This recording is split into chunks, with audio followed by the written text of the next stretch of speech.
Halo semuanya, selamat pagi. Em,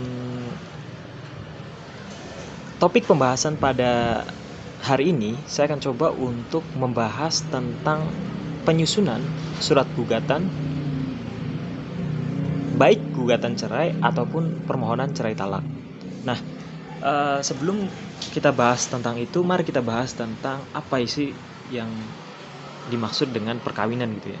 Perkawinan itu adalah ikatan lahir dan batin antara seorang laki-laki dan perempuan. Nah, itu berdasarkan Undang-Undang Nomor 1 Tahun 1974. Nah, di dalam sebuah perkawinan sering adanya konflik atau cekcok yang terjadi terus-menerus sehingga dapat mengakibatkan adanya keinginan untuk bercerai gitu.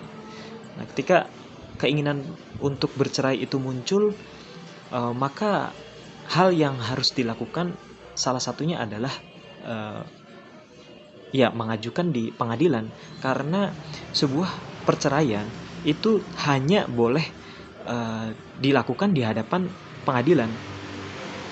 Nah, terus bagaimana cara-caranya? Salah satunya adalah penyusunan surat gugatan.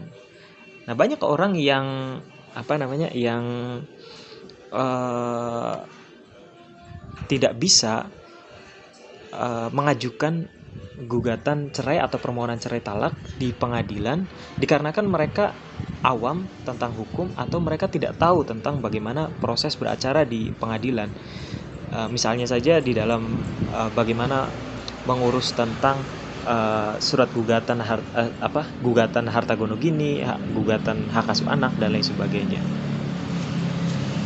Nah, pada hakikatnya setiap orang itu bisa atau dapat mengajukan gugatan di pengadilan kalau misalnya dia beragama Islam di pengadilan agama secara mandiri.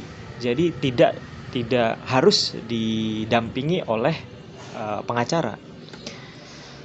Nah, terus hal yang pokok di dalam pengajuan gugatan cerai atau permohonan cerai talak yaitu penyusunan surat gugatan. Nah, baik gugatan cerai ataupun permohonan cerai talak.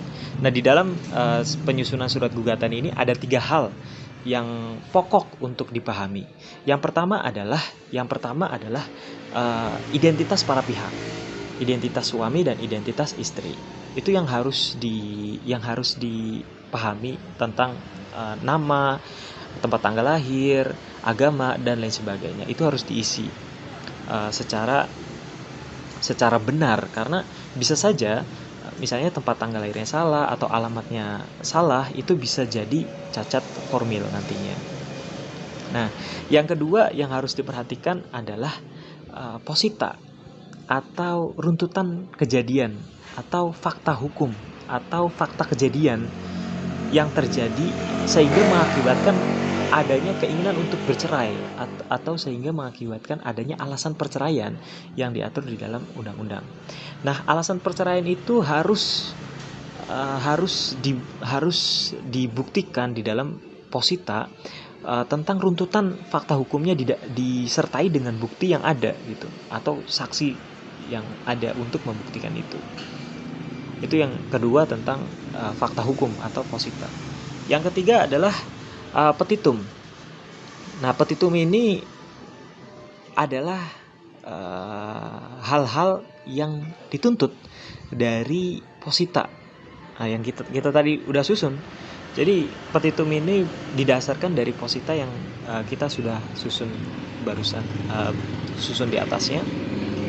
Nah, dalam isi gugatan itu, di dalam petitum itu bisa diajukan gugatan mengenai hak asuh anak atau penguasaan anak, bisa harta gono gini, itu diajukan bersama-sama, itu bisa. Tetapi bisa juga diajukan setelah adanya putusan dari pengadilan.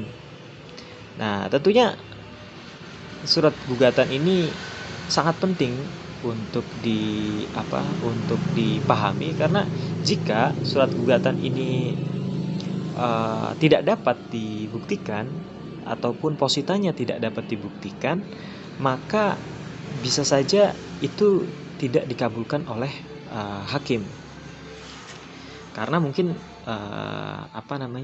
secara material itu tidak dapat dibuktikan.